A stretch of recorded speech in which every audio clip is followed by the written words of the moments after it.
This is Lokesh कटी। स्वागत है आप सभी का हमारे चैनल EMCIQ में। आशा करता हूँ आप सभी लोग अच्छे होंगे और अपनी पढ़ाई कंटिन्यू कर होंगे। तो अपन ने BSc फर्स्ट ईयर की केमिस्ट्री स्टार्ट कर की है, जिसके अंदर अपन इनऑर्गेनिक पढ़ रहे हैं। और इनऑर्गेनिक के अंदर भी मैंने आपको पहला चैप्टर स्टार्ट कराया है, वो आपके परमाणु संरचना यानी एटॉमिक स्ट्रक्चर वाला। तो लगभग उसके सारे टॉपिक हो गए हैं, कुछ टॉपिक बचे जो आज की इस वीडियो के अंदर अपन कर लेंगे। ठीक है। वैसे जो MDSU के अंदर है उनका भी फर्स्ट ईयर का टाइम टेबल नहीं आया है, और अब 27 अगस्त को तो चुनाव है। तो आप मानकर चलो जो आपके एग्जाम होंगे वो सितंबर के फर्स्ट वीक या सेकंड वीक में होंगे। सेकंड वीक में आपके एग्जाम स्टार्ट हो सकते हैं सितंबर में। ठीक है। तो आप उसी के अकॉर्डिंग आपकी पढ़ाई करते रहो। सिलेबस आपको सबको पता है, 25 नंबर मतलब आपको 50% ही कोर्स के हिसाब से पढ़ना है। 50 नंबर का पेपर है तो आपको 25 नंबर के सवाल ही करने हैं, और अगर 75 नंबर का तो आपको 38 नंबर के ही करने हैं। इसके बारे में अपन ऑलरेडी बात कर चुके हैं। आज अपन पढ़ते हैं आपकी जो एटॉमिक स्ट्रक्चर है उसके अंदर जो बाकी है वो टॉपिक करेंगे। उसके अंदर आपके एक है कक्षक। वैसे मैं आपको बता चुका हूँ कक्षक किसे कहते हैं। कक्षक यानी ऑर्बिटल। एक होता है ऑर्बिट, एक होता है ऑर्बिटल। ऑर्बिट यानी कक्षा, और एक होता है ऑर्बिटल यानी कक्षक है। तो कक्षक किसे कहते हैं? तो कक्षक की डेफिनेशन है कि नाभिक के चारों ओर का वह स्थान जहां पर इलेक्ट्रॉन के पाए जाने की प्रायिकता 99.99% होती है उसे कक्षक कहते हैं। नाभिक के चारों ओर का वह क्षेत्र जहां पर इलेक्ट्रॉन के पाए जाने की प्रायिकता कितनी हो, 99.99% हो, उस स्थान को क्या कहते हैं? कक्षक कहते हैं। ठीक है। तो कक्षक की डेफिनेशन होता है, आपको डेफिनेशन लिखनी है, लेकिन आपकी डेफिनेशन भी आ सकती है। और एक 3 नंबर में आपको एक सवाल आता है कि कक्षक और कक्षा में अंतर लिखो। तो वो इंपॉर्टेंट है, वो कर लेते हैं अपन, है ना। एक तरफ मैं लिख रहा हूं कक्षा को आप कोष भी बोलते हो यानी ऑर्बिट। एक तरफ कक्षक जिसको आप ऑर्बिटल बोलते हो। ठीक है। तो कक्षा या कोष, आपको पता है कक्षा कोष के बारे में किसने बताया? कक्षा कोष के बारे में बताया था नील्स बोर ने। किसने बताया था?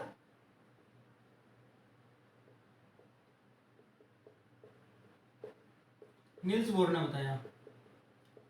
कक्षा कोष के बारे में किसने बताया? नील्स बोर ने बताया। जबकि जो कक्षक ऑर्बिटल, ये क्या है? तरंग यांत्रिकी का परिणाम है।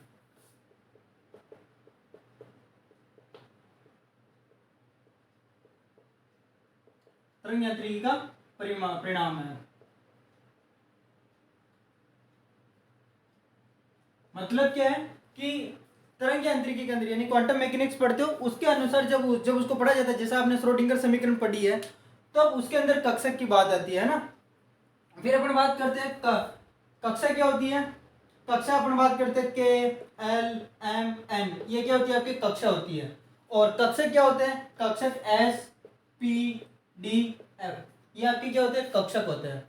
फिर और बात करते हैं तो कक्षा के अंदर, कक्षा कोष के अंदर इलेक्ट्रॉन जो चक्कर लगाता है वो द्विविमीय रूप में चक्कर लगाता है। मतलब ये कक्षा है क्या होती है? इलेक्ट्रॉन के पास जाने की, या इलेक्ट्रॉन इसमें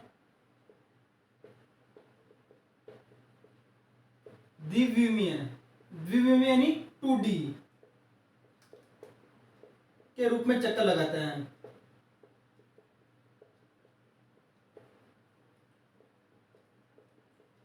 मतलब क्या है?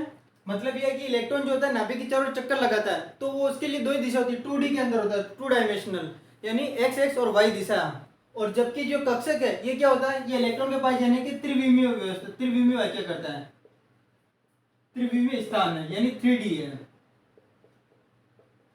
कि नाभिक के चारों किसी भी स्थान पर इलेक्ट्रॉन पाया जा सकता है 3D के अंदर। कक्षा के अंदर 2D के अंदर होगा, और कक्षा के अंदर किसके अंदर होगा? 3D के अंदर होगा। चौथा इंपॉर्टेंट पॉइंट है, अगर आपसे पूछे कि कक्षा के अंदर अधिकतम कितने इलेक्ट्रॉन हो सकते हैं, कक्षा के अंदर आपको इलेक्ट्रॉन ज्ञात करना है, तो उसका सूत्र होता है इलेक्ट्रॉन ज्ञात करने का। इलेक्ट्रॉन ज्ञात करने का सूत्र होता है, वो होता है आपके 2n²। क्या होता है? 2n²। n यहाँ पर क्या है? n आपके 1 2 3 4 कुछ भी हो सकते हैं ना। जैसे मान लो आपको पूछे कि पहली कक्षा के अंदर इलेक्ट्रॉन कितने, पहली यानी पहला, n की जगह 1 लिखो, 1 का स्क्वायर 1, और उसको 2 से गुणा करोगे तो 2 आएंगे। तो पहली कक्षा के अंदर कितने इलेक्ट्रॉन होंगे? 2 इलेक्ट्रॉन होंगे। मान लो आप दूसरी कक्षा की बात करते हो, तो n की जगह कितना लिखोगे? 2 लिखोगे, 2 का स्क्वायर करोगे 4, और फिर 4 को 2 से गुणा करोगे तो 8 होगा। तो दूसरी कक्षा के अंदर कितने इलेक्ट्रॉन होते हैं? 8 इलेक्ट्रॉन होते हैं। इस प्रकार आप अलग अलग मान निकाल कर इलेक्ट्रॉन का मान निकाल सकते हो। और कक्षक के अंदर आपके फिक्स है कि एक कक्षक में अधिकतम 2 इलेक्ट्रॉन हो सकते हैं। एक कक्षक में अधिकतम 2 इलेक्ट्रॉन हो सकते हैं। एक कक्षक के अंदर अधिकतम कितने इलेक्ट्रॉन हो सकते हैं? केवल 2 इलेक्ट्रॉन हो सकते हैं, है ना। एक तो इलेक्ट्रॉन क्लॉकवाइज होगा और एक एंटी क्लॉकवाइज होगा। इसके बारे में अपन ऑलरेडी बात कर चुके हैं। तो आपके एक सवाल आता है कि कक्षा और कक्षक में अंतर लिखो। तो ये 4 पॉइंट है, ये 4 पॉइंट आपको याद रखना है और उसके अंदर लिखना है, ठीक है। 3 नंबर के अंदर आता है ये सवाल। तो इसको मतलब ऐसे आप लिख सकते हो। थोड़ी सी थ्योरी जो आप देख लेना इनके अंदर, और मैं नोट्स प्रोवाइड करा दूंगा जल्दी, आपको टेलीग्राम पे भी डाल दूंगा, ठीक है। अब आपके टॉपिक है साई व साई स्क्वायर की सार्थकता को समझाइए। ये भी क्वेश्चन आता है 3 नंबर में कि साई व साई स्क्वायर की सार्थकता को समझाइए। तो देखो, अपन ने श्रोडिंगर समीकरण की बात की थी, उसके अंदर मैंने आपको बताया था ये साई क्या है? साई एक तरंग फलन है या तरंग का आयाम है। साई क्या है? साई एक तरंग फलन है, या इसको तरंग फलन को क्या बोलते हैं? तरंग आयाम है। जो साई है क्वांटम मैकेनिक्स के अंदर यानी तरंग यांत्रिकी के अंदर अपन साई का उपयोग करते हैं। जैसे नॉर्मल अपन बात करते हैं कि किसी भी वस्तु की आपको दिशा बतानी तो आप एक्स वाई जेड का यूज करते हो, है ना, कोऑर्डिनेट का। वही तरंग यांत्रिकी के अंदर अगर आपको किसी की जानकारी बतानी है तो आप किसका यूज करोगे? साई का यूज करोगे। साई क्या है? तरंग फलन है, तरंग आयाम है। मतलब साई का ये जो साई बताते हैं क्या करता है? इलेक्ट्रॉन की स्थिति के बारे में बताता है। साई जो होता है इलेक्ट्रॉन की स्थिति के बारे में बताता है। मतलब इलेक्ट्रॉन कहां पर, उसके बारे में बताता है, इलेक्ट्रॉन की स्थिति के बारे में बताता है।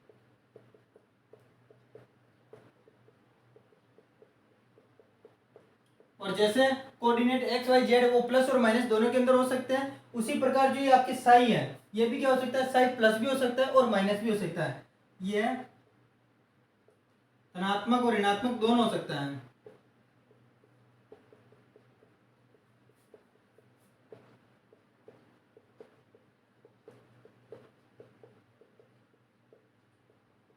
मेन रूप से आपको 3 पॉइंट ध्यान रखना है। साई एक तो क्या है? साई तरंग यांत्रिकी का साई तरंग यांत्रिकी का एक तरंग फलन है जिसे तरंग आयाम कहते हैं, ठीक है। और साई क्या करता है? इलेक्ट्रॉन की स्थिति के बारे में बताता है। और साई का मान धनात्मक ऋणात्मक दोनों हो सकता है। उसके अलावा कुछ पॉइंट और है साई के, वो ध्यान रखना कि साई का मान है ना एक मानी, साई का मान एक मानी होता है। साई का मान या साई एक मानी फलन है। साई एक मानी फलन है। एक मानी फलन का मतलब किसी एक जगह पर इसका एक ही मान होता है, अलग अलग मान नहीं होता है, ठीक है। साई परिमित होता है।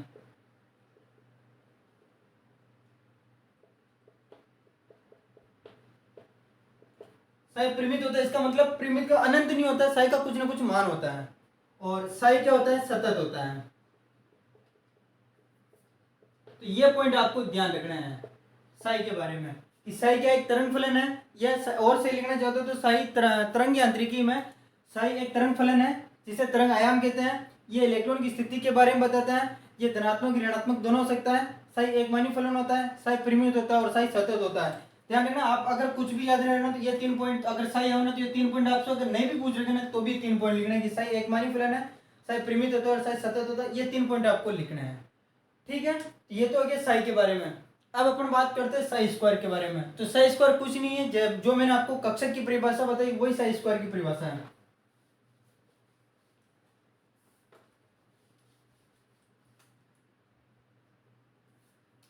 साई स्क्वायर है ना, इसको अपन बोलते हैं प्रायिकता घनत्व।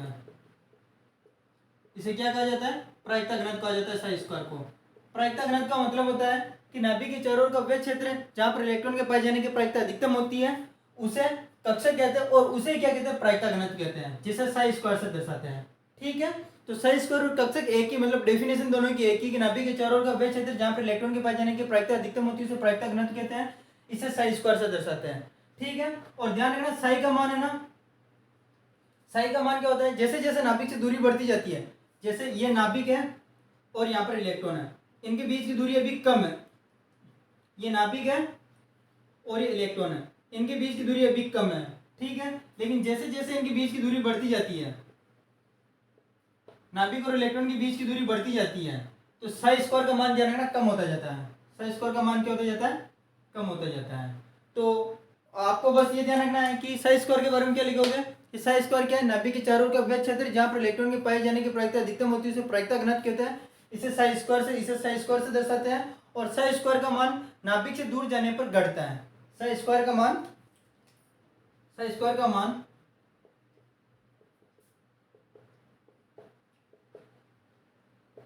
नाभिक से दूर जाने पर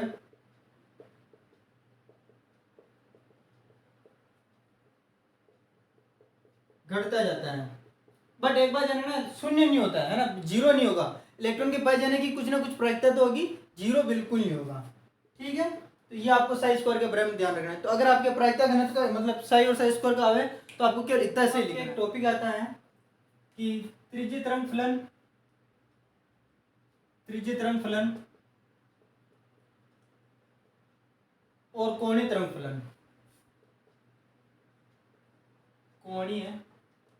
फलन को समझाइए। तो मैं दोनों को आपको इनके अंतर के रूप में समझाता हूँ जो जल्दी समझ में आ जाएगा। ठीक है, एक बात ध्यान रखना, जो त्रिज्यीय तरंग फलन होता है जिसे आप गोलीय तरंग फलन भी बोलते हो, इसे साई आर से दर्शाते हैं। किससे? साई आर से। और कोणीय तरंग फलन होता है ना, इसको ध्यान रखना, साई थीटा और फाई से दर्शाते हैं। किससे दर्शाते हैं? थीटा और फाई से दर्शाते हैं। पहला तो ध्यान रखना। अब देखो त्रिज्यीय तरंग फलन क्या होता है? त्रिज्यीय तरंग फलन होता है कि इलेक्ट्रॉन और नाभिक के बीच की दूरी पर निर्भर करता है। ये क्या करता है? इलेक्ट्रॉन और नाभिक के बीच की दूरी पर निर्भर करता है। जैसे आपके पास में ये नाभिक है और ये आपके पास में कक्षा, इसके अंदर इलेक्ट्रॉन है। तो ये जो दूरी ये है ना, ये होता है, ये निर्भर करता है किस पर? इस दूरी पर निर्भर करता है, इलेक्ट्रॉन नाभिक के बीच की दूरी पर। कौन? त्रिज्यीय तरंग फलन, है ना। जैसे जैसे दूरी बढ़ती जाएगी त्रिज्यीय तरंग फलन भी बढ़ता जाएगा। जैसे अब यहाँ पर आ गया आपके ये, अब ये देखो दूरी बढ़ गई। ठीक है, तो त्रिज्यीय तरंग फलन क्या होता है कि इलेक्ट्रॉन की नाभिक से दूरी पर निर्भर करता है।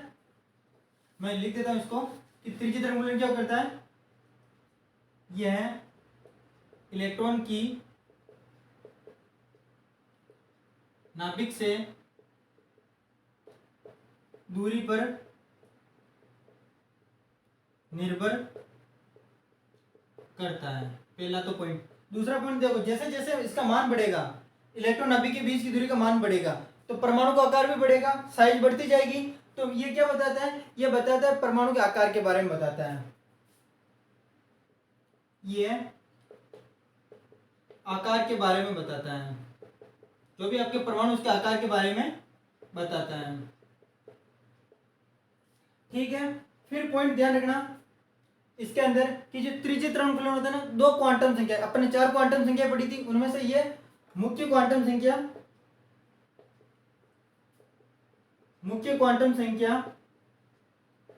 Ln और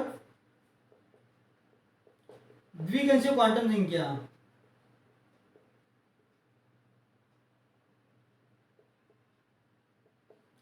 L पर निर्भर करता है।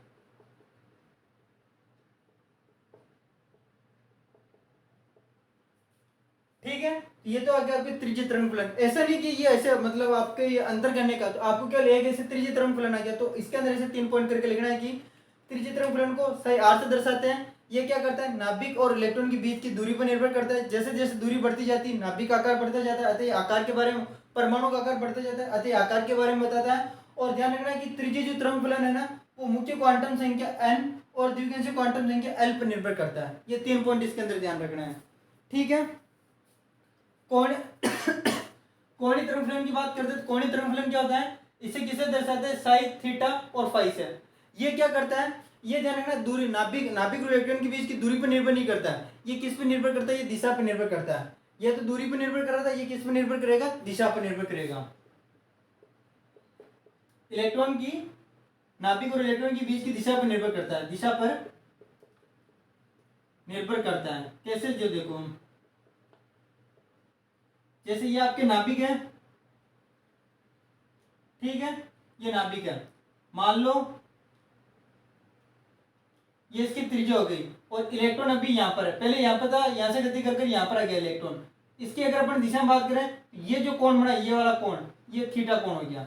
और क्योंकि इलेक्ट्रॉन जो है नाभिक के चारों ओर गति करता रहता है, चारों ओर गति करता रहता है, थोड़ी देर में इलेक्ट्रॉन गति करके यहाँ पर आ जाएगा, इधर से इधर मतलब कहीं पर भी आ सकता है। फिर ये जो कोण बनेगा, ये वाला कोण, ये कोण तो थीटा है, और इसके सापेक्ष ये जो कोण बनेगा, ये कोण क्या बनेगा, फाई बनेगा।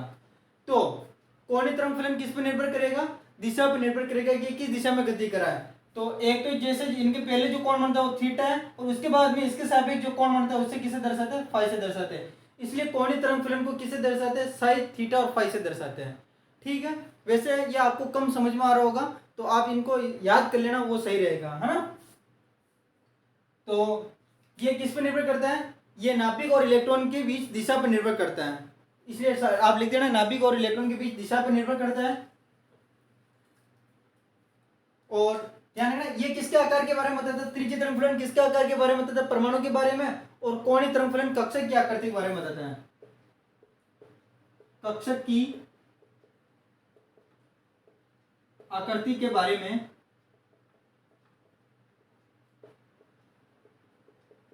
कक्षक की आकृति के बारे में बताता है।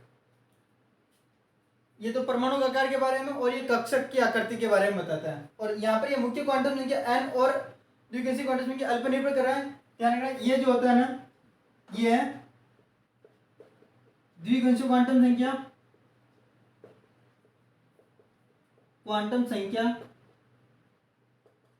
l, तथा चुंबकीय क्वांटम संख्या, चुंबकीय क्वांटम संख्या m पर निर्भर करता है।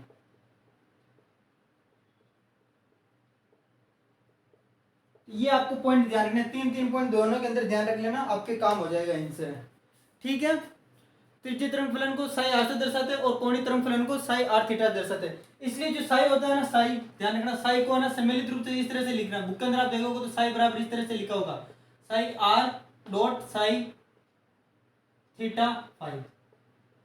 तो जो साई होता है ना, वो त्रिज्यीय तरंग फलन और कोणीय तरंग फलन का गुणनफल होता है। ये ध्यान रख लेना, बस ये पॉइंट ध्यान रखना, इनसे आपके इजी रहेगा समझने में। बाकी बुक के अंदर भी इसको डिफिकल्ट लिख रखा है, आपको समझ में कमी आएगा। तीन पॉइंट ध्यान रख लेना। अब एक बार इसके अंदर आपको ऐसे त्रिज्यीय तरंग फलन और कोणीय तरंग फलन किसे कहते हैं इसके बारे में पूछा था, और फिर पूछ रखा था कि साई और आर है, साई और आर, साई तो मतलब तरंग फलन हो गया, आर और नाभिक के बीच की दूरी हो गई, उनके लिए 1s 2s और 2p के लिए ग्राफ खींचने थे। तो ग्राफ कैसे खींचने हैं वो आप देख लो, आप उनको याद कर लेना एजीटीजी। सवाल तो मतलब सवाल आता है कि त्रिज्यीय तरंग फलन और कोणीय तरंग फलन किसे कहते हैं, ठीक है, उनके बारे में आपको इस तरह से समझाना था। अगर अंतर बोल रहे हो तो इस तरह से बनाकर बता देना, बाकी अगर अंतर नहीं बोले तो पहले त्रिज्यीय तरंग फलन लिखना और 3 पॉइंट लिख देना, कोणीय तरंग फलन लिखना और उसके 3 पॉइंट लिख देना। ये वैसे इसमें से जो ज्यादातर चांस है सवाल आने के वो आपके आते हैं क्वांटम संख्या से और इलेक्ट्रॉन बढ़ने के नियम से आते हैं, तो आप उनको अच्छी तरह से कर लेना। इसके अंदर क्या है आपके, मतलब साई यानी तरंग फलन व आर, आर का मतलब होता है नाभिक और इलेक्ट्रॉन के बीच की दूरी के लिए 1s 2s एंड 2p में ग्राफ। तो देखो ग्राफ कैसे है,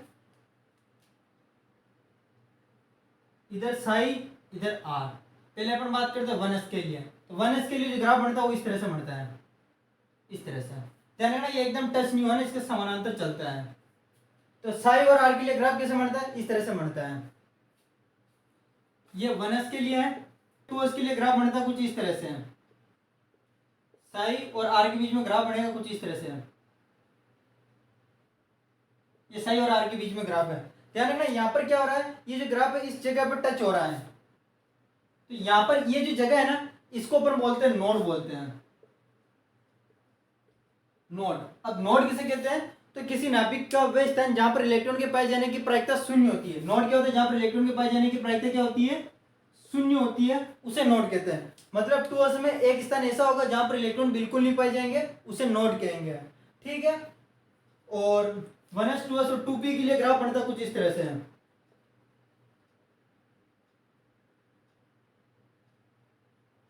ये टच नहीं होता ना, ये 2p के लिए ग्राफ है ना, टच नहीं होता। 1s भी टच नहीं हो रहा, 2p भी टच नहीं हो रहा, लेकिन 2s के अंदर क्या हो रहा है, यहाँ पर टच हो रहा है। अगर यहाँ पर टच हो जाता है इसका मतलब क्या है, यहाँ पर इलेक्ट्रॉन के पाए जाने की प्रायिकता कितनी है, शून्य है। तो ये ग्राफ भी आप याद कर लेना, साई और आर के बीच में ग्राफ कुछ इस तरह से बनते हैं। अब आपके लास्ट टॉपिक ये है प्रभावी नाभिकीय आवेश यानी इफेक्टिव न्यूक्लियर चार्ज। इसे जेड इफेक्टिव से दर्शाते हैं। किससे दर्शाते हैं? जेड इफेक्टिव से। ठीक है, देखो होता क्या है, प्रभावी नाभिकीय आवेश का मतलब सिंपल सा अगर एक लाइन में बोले या एक शब्द में बोले तो इसका मतलब होता है आकर्षण। प्रभावी नाभिकीय आवेश क्या होता है? आकर्षण। और इसी तरह का आप वर्ड सुनते हो परिरक्षण, जिसका मतलब होता है प्रतिकर्षण। देखो होता क्या है, ये आपके नाभिक है, ये इसमें कक्षाएं हैं, हर कक्षा में इलेक्ट्रॉन है और ये बाहर में इलेक्ट्रॉन है। सब कक्षा के अंदर इलेक्ट्रॉन है, यहाँ पर भी इलेक्ट्रॉन है, यहाँ पर भी इलेक्ट्रॉन है। ठीक है, तो प्रभावी नाभिकीय आवेश क्या होता है? प्रभावी नाभिकीय आवेश होता है नाभिक और इलेक्ट्रॉन के बीच में आकर्षण। नाभिक व इलेक्ट्रॉन के बीच आकर्षण।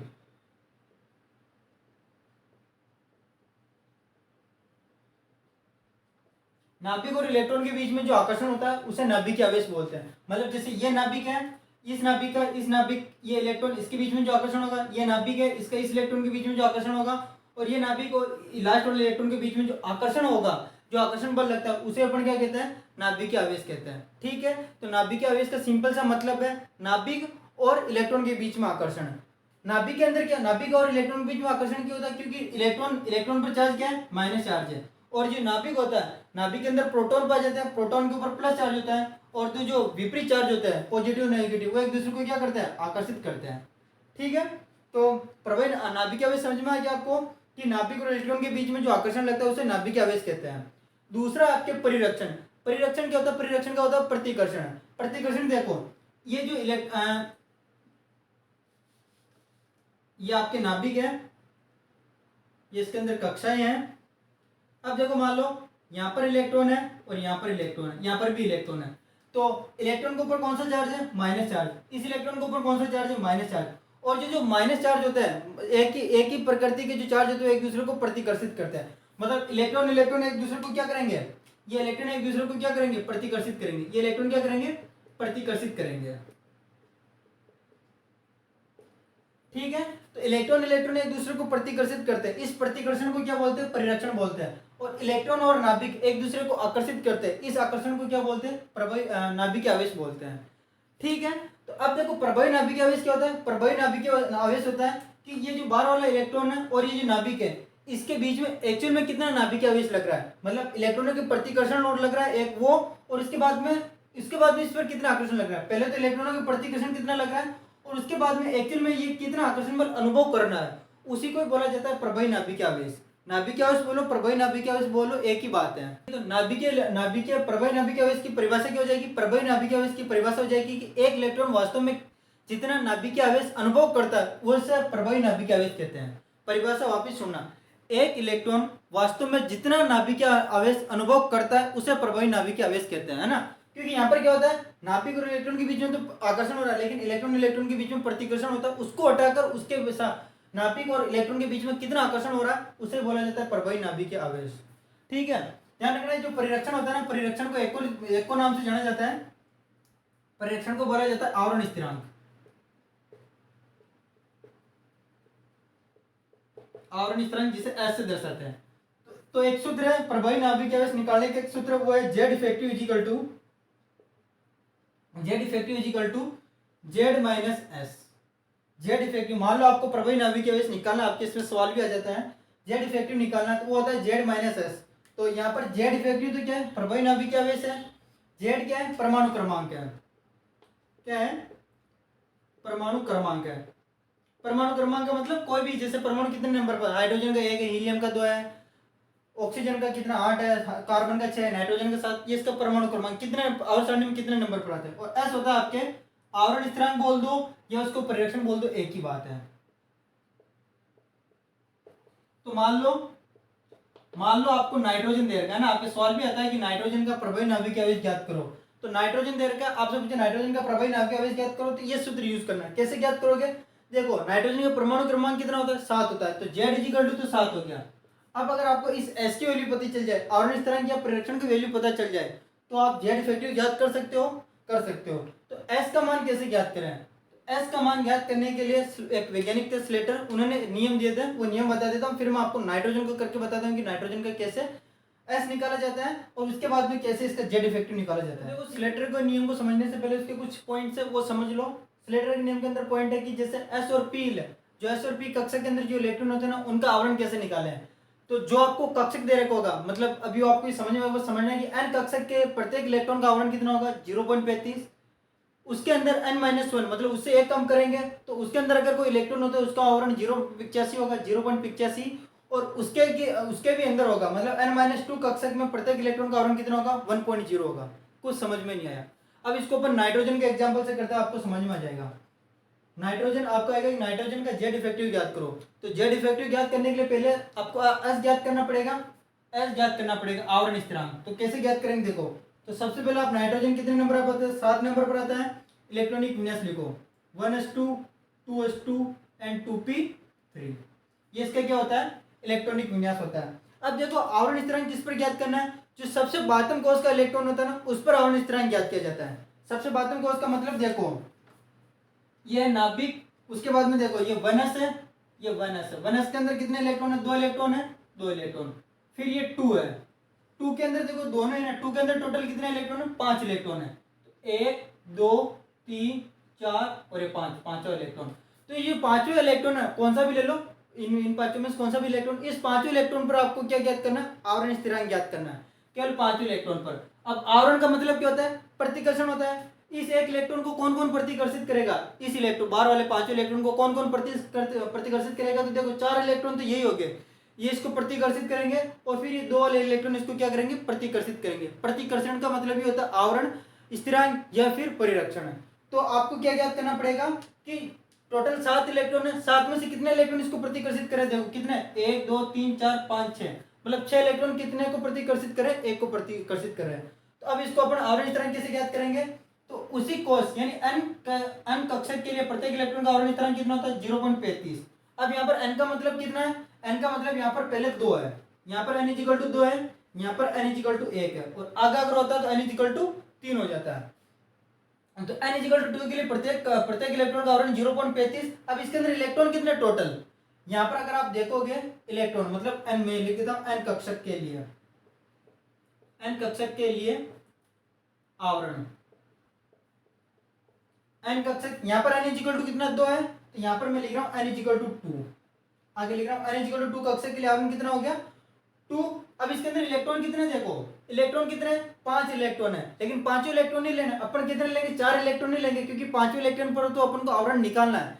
तो इलेक्ट्रॉन लेंगे अपन 4, ठीक है, इनटू इसको आपको गुणा कराना है 0.35 से, इससे गुणा कराना है 0.35 से, ठीक है, क्योंकि प्रत्येक इलेक्ट्रॉन का कितना होता है 0.35 होता है। तो एक प्रत्येक का मतलब एक इलेक्ट्रॉन का 0.35 होता है, तो 4 का कितना हो जाएगा, इसको गुणा करा दो, गुणा कराओगे कितना आएगा 5 20 2 3 12 14, 1.40 आएगा, कितना आएगा 1.40।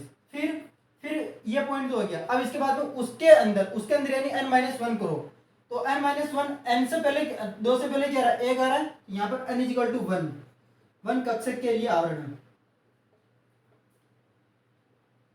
अब इसके अंदर इलेक्ट्रॉन कितना 1, इसके अंदर इलेक्ट्रॉन कितना है 2 इलेक्ट्रॉन है, तो यहाँ पर लिखो 2 और इसको किससे गुणा कराओगे 0.85 से, ये 0.85। अब इसको गुणा करा दो तो 85 पीछे 180 170 आ जाएंगे, है ना, 160 170, ठीक है 1.70 आ गया है। तो ये आ गया n-1। अब देखो उसके भी अंदर n-2, लेकिन यहाँ पर तो अपने से इससे कम और कुछ है ही नहीं ना, भाई यहाँ से और पीछे कुछ है ही नहीं, तो अपन कुछ कर ही नहीं सकते, केवल n = 1 तक ही है। अभी मैं आपको एक एल्यूमिनियम को और करा दूंगा, उससे और समझ में आ जाएगा, ठीक है। तो अब आपको टोटल एस निकालो, टोटल एस मतलब 1.40 प्लस 1.70, इनको जोड़ो, ये टोटल एस यानी आवरण स्थिरांक निकला। अभी तो कितना, ये 0 7 4 11 हासिल 1 2 और 3 3.10। ये 3.10 क्या है आपके, ये 3.10 आपके क्या है आवरण आया है ना।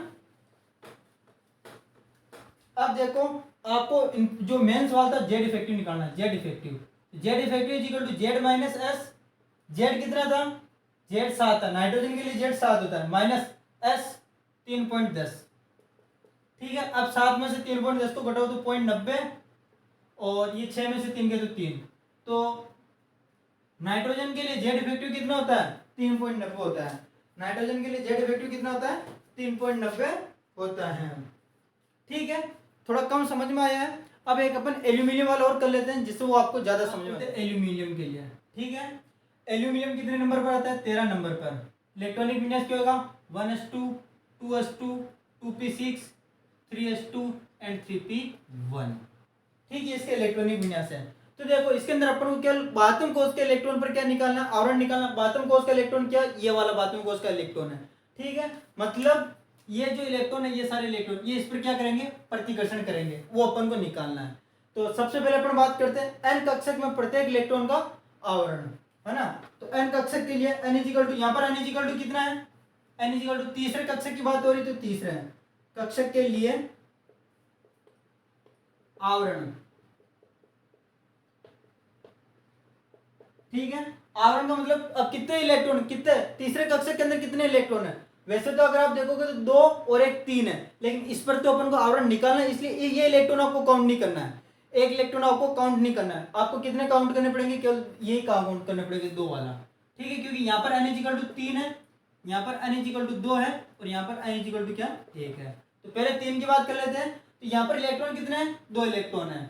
और देखो n के लिए पहले जो n कक्षक उसके लिए आवरण कितना होगा? 0.35। अब इसको आप गुणा करोगे तो 0.70 आ जाएगा। ठीक है, फिर उससे एक कम करो, n-1 करो, दूसरे के अंदर के n-1 करो, n-1 करो यानी 2। कक्षक के लिए आवरण इस तरह कितना होगा? तो देखो इसमें इलेक्ट्रॉन, अब n के लिए n इक्वल टू 2 में कितने इलेक्ट्रॉन कितने टोटल? 2 और 6 टोटल 8 इलेक्ट्रॉन। कितने इलेक्ट्रॉन? 8 इलेक्ट्रॉन। दोनों को जोड़ लो, 2 और 6 दोनों को जोड़ोगे 8 इंटू किससे गुणा करोगे? 0.85 से। इसको 0.85 से गुणा करो, कितना आंसर आएगा? 8 5 40, 8 8 64 68, 6.80 आ जाएगा। ठीक है, और फिर देखो एक और अभी उसके भी अंदर यानी n-2 करो, n-2 यानी 3 में से 2 घटाओ तो कितना आ जाएगा? 1 आ जाएगा। n इक्वल टू 1, 1 के लिए आवरण कितना हो जाएगा? इलेक्ट्रॉन कितने इसके अंदर? 2 इलेक्ट्रॉन है, तो 2 इलेक्ट्रॉन इंटू गुणा किससे कराओगे? 1 से गुणा कराओगे, तो ये आ जाएगा 2.0। समझ गए अब तो? ठीक है, बस अंदर से अंदर जाते जाना है। मतलब पहले 3 है तो 3, फिर 2 है 2, और 1 है तो 1 है। ध्यान रखना, इन संख्या को गुणा नहीं कराना है, इनके अंदर इलेक्ट्रॉन कितने हैं उनको गुणा कराना है। किससे? इन मानों से गुणा कराना है। अब टोटल इनको जोड़ लो तो टोटल एस कितना आ जाएगा? टोटल एस 70, ये आपके 70 और ये कितना हो गया? 80, 0 5 पॉइंट हासिल 1 9। जब इनको जोड़ोगे कितना आएगा? 9.50 आएगा। अब जेड इफेक्टिव याद करो, इसका जेड इफेक्टिव क्या होगा? Z minus S.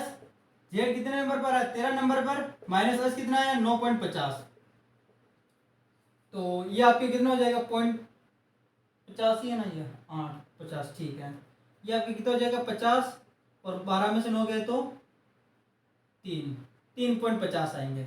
तो एल्यूमिनियम का जेड इफेक्टिव कितना होता है? 3.50 होता है। कितना होता है? 3.50 होता है। तो ये आपको समझ में आया या नहीं आया? अगर नहीं आया तो आप बता देना, इसको और समझा देंगे, 3-4 एग्जांपल और ले लेंगे।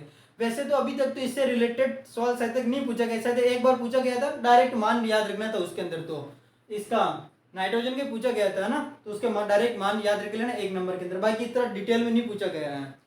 तो ये वाला चैप्टर, परमाणु संरचना वाला चैप्टर यहाँ पर आपके कंप्लीट होता है। इस चैप्टर के अंदर मैं आपको बता देता हूँ ये चैप्टर आपके एग्जाम के अंदर कितने नंबर का आएगा। अगर आप ये चैप्टर सही कर लेते हो ना, एटॉमिक स्ट्रक्चर वाला, तो आपके एक क्वेश्चन 1 नंबर का आएगा, यानी 1 नंबर ये, एक 3 नंबर का क्वेश्चन आएगा, एक क्वेश्चन आएगा, और एक 7 नंबर का एक क्वेश्चन आएगा। अगर आप टोटल देखो ना तो 11 नंबर ये एक चैप्टर करा सकता है। मतलब अभी तक अपन ने जो भी पढ़ा उनको आपको अच्छी तरह से पढ़ लेना है, तो 11 नंबर मिल जाएंगे आपको इससे। और आपको पास करने के 25 नंबर के सवाल करने, जिसमें से 11 नंबर ये आपको अकेला चैप्टर करा सकता है, तो और क्या चाहिए। इसलिए इस चैप्टर को आप अच्छी तरह से कर लेना। इनके नोट्स मैंने अभी तक टेलीग्राम पर नहीं डाले, जल्दी मैं इनके नोट्स टेलीग्राम पर डाल दूंगा। और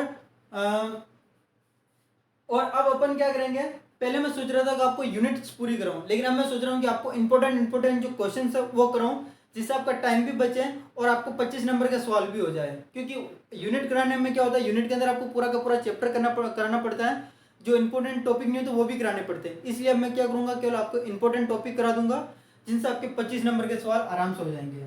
ठीक है, तो ये कर लेना। अगर समझ में नहीं आए कहीं पर तो कमेंट कर देना, वापस वीडियो बना देंगे। ठीक है, थैंक यू।